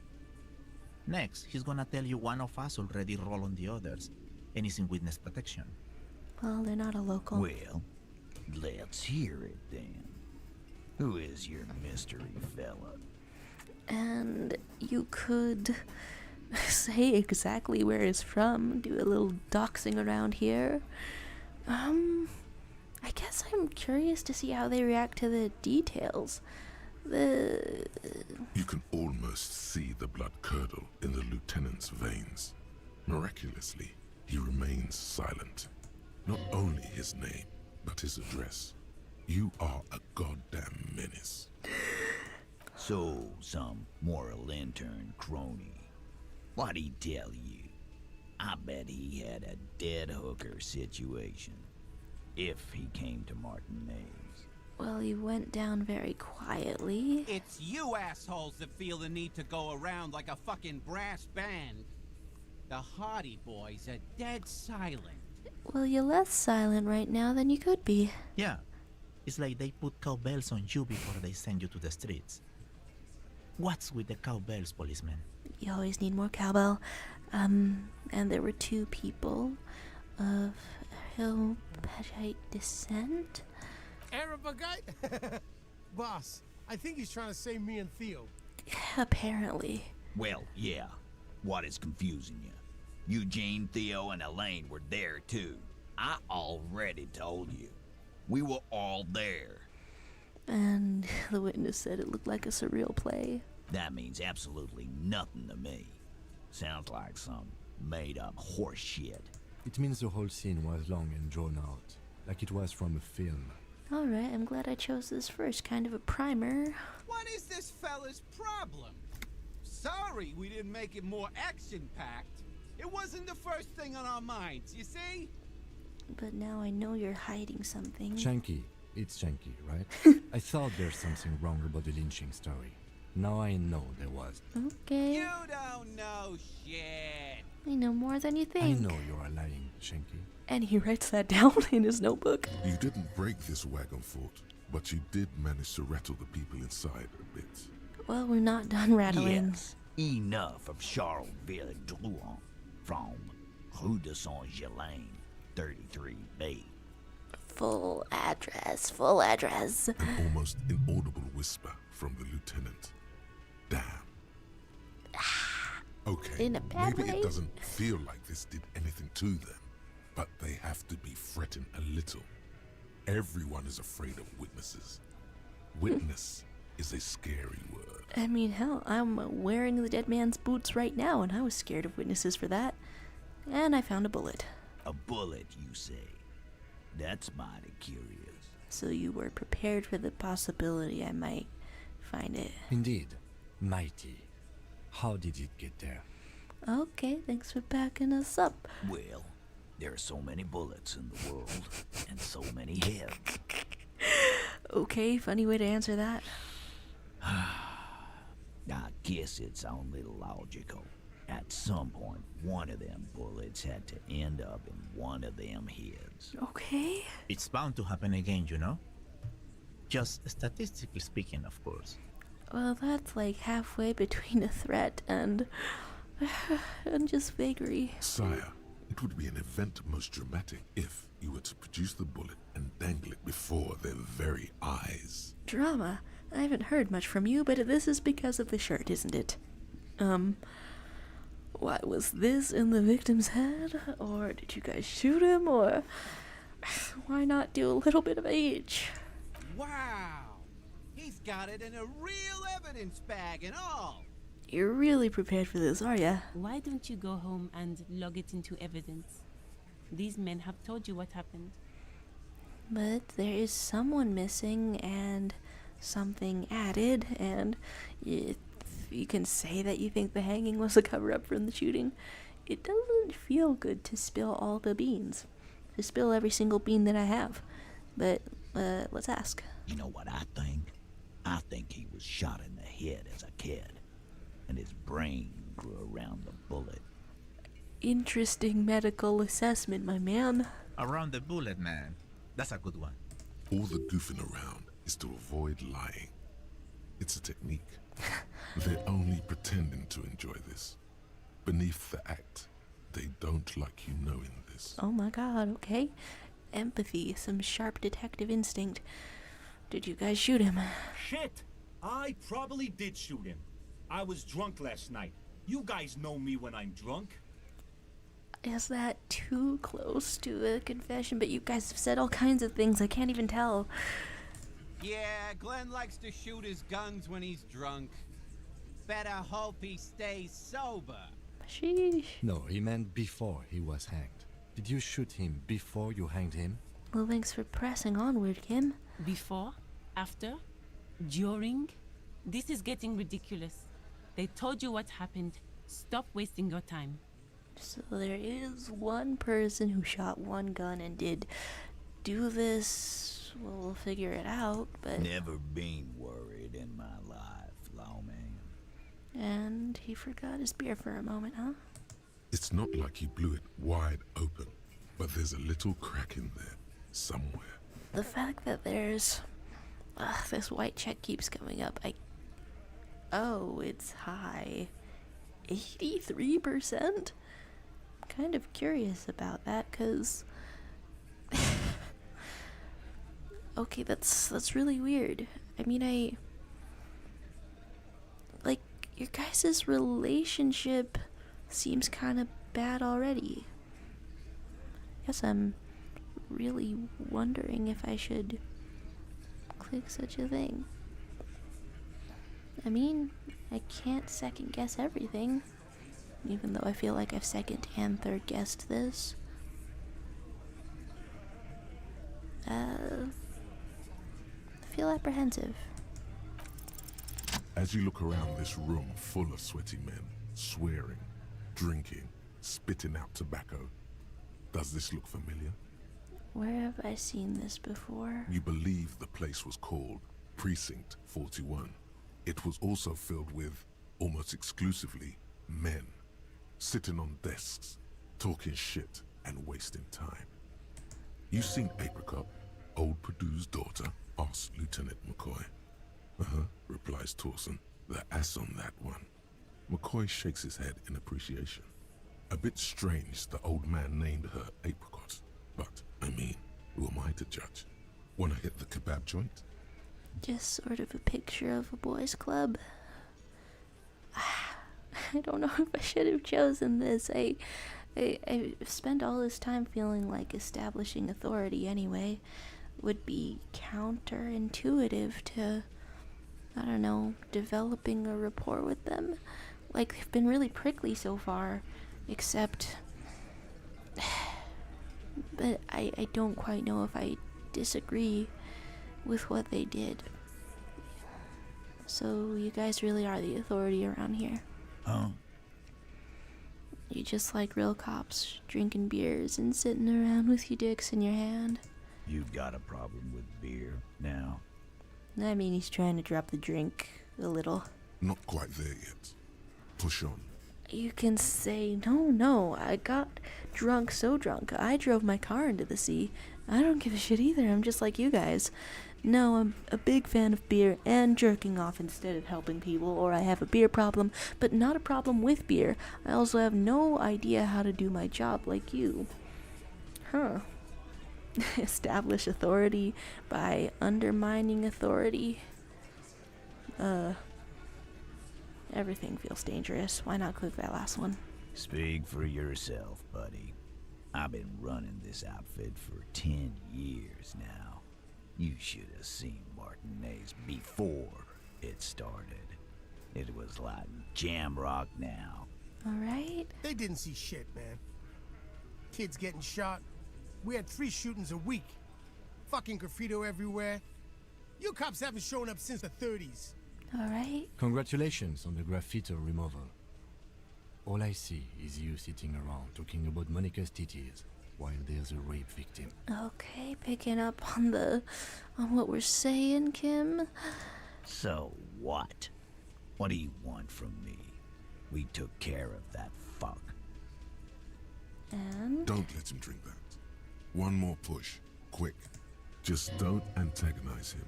You have this already. You can say it's not about who did it, it's about the victim. She needs help. She needs counseling. We need to talk to her. I've asked this before. Why are you hiding the victim? We can say she needs help.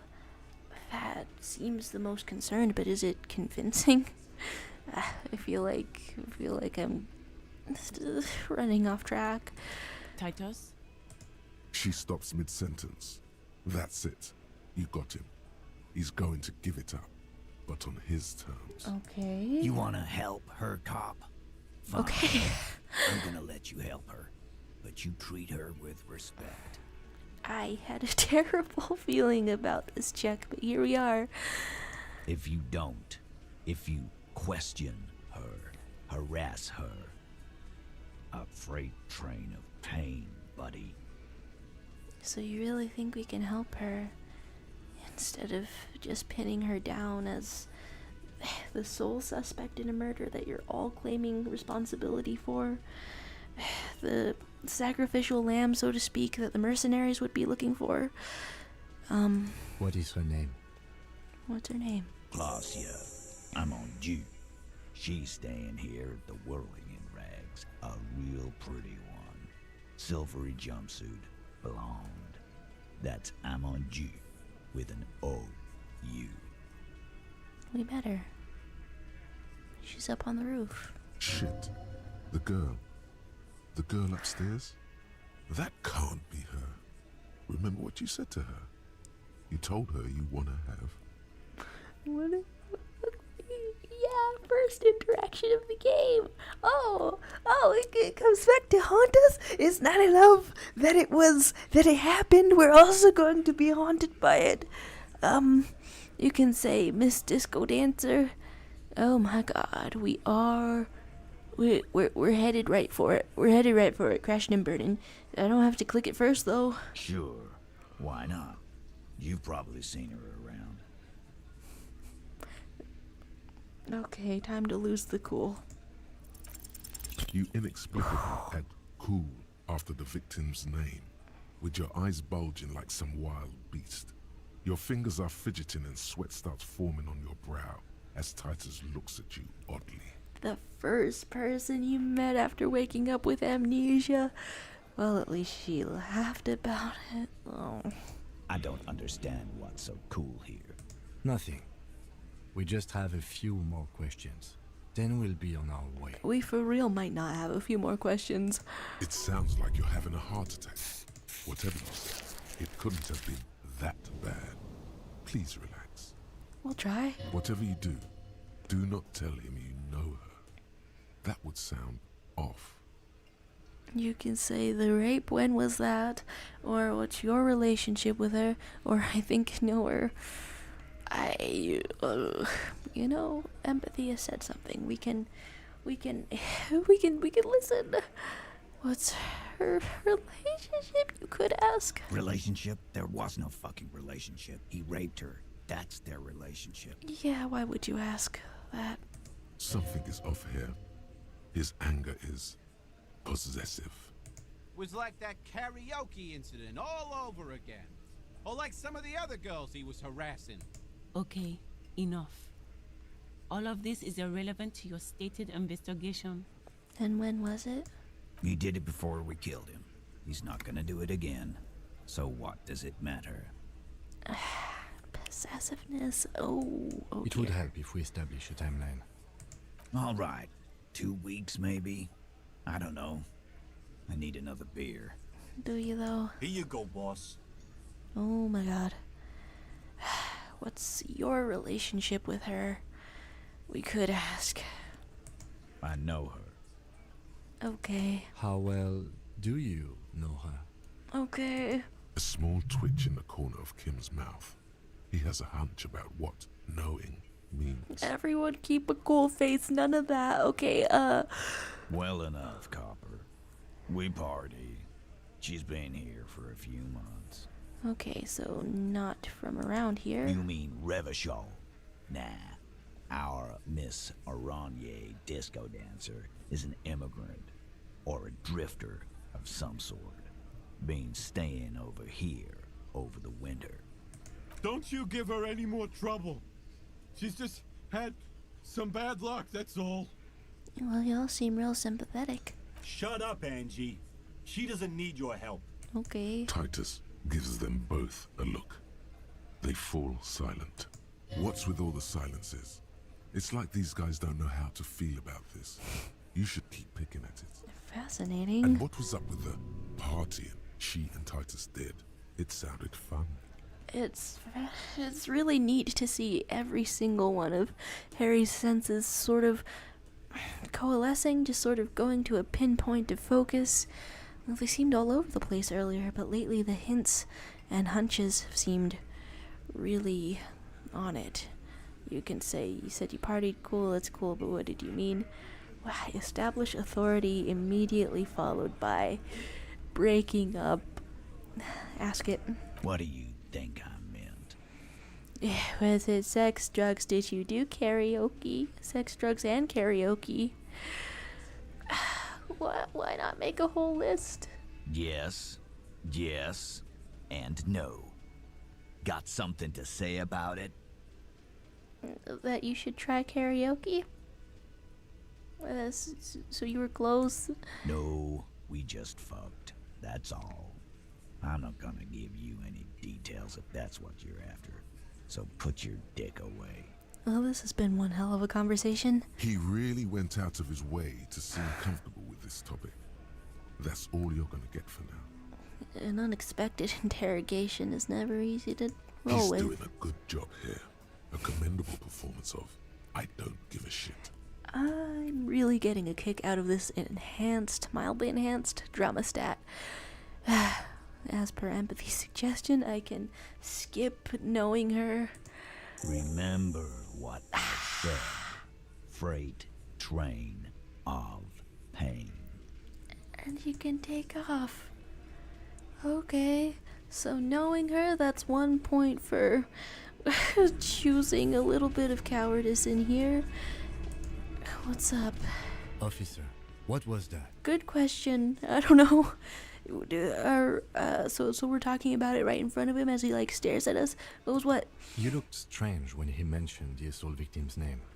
Do you know that woman? Are we talking like too close to them? That never has any effect, right? Right? Never? Yes. Is there something I should know before we talk to her? You can say I didn't rape her. He didn't ask that. You can say I met her in the hallway after I woke up, or she knows I didn't remember being a cop, or I tried to hit on her. Understood. You were not in good shape on Monday. He didn't ask, but it looks like we can ask all of these. I didn't rape her. What you're saying is, you raped her? No. Ice is forming on the inside of your chest cavity. Sweet Jesus. Then, don't ever say that again. Oh my what God. Else? You can say she knows I didn't remember being a cop. That's manageable. Tried to hit on her. Understood. Oh my God. You're dealing with a lot, Kim. You're dealing with a whole lot. You can say it went pretty okay. She says I'm going to have to interrogate her later and it's gonna suck for me. Well, you remember more of that than I do at this point. It is. This would have been good to know before. It did not come up. It should have. Anything else? I guess let's move on. We'll be alright, Lieutenant. This is nothing. You feel fortified by his assurance. It's going to be alright. Oh. Then why does it feel like a free fall from this side of the screen? This... Okay. That's been two very extreme different sides of an episode. The casual exploration into people's stories getting more elaborated upon than I thought. And this. Nothing but progress, huh? Well, thank you very much for watching. I'll be gone for a week or maybe two. Let's go with one week. And I'll see you next time.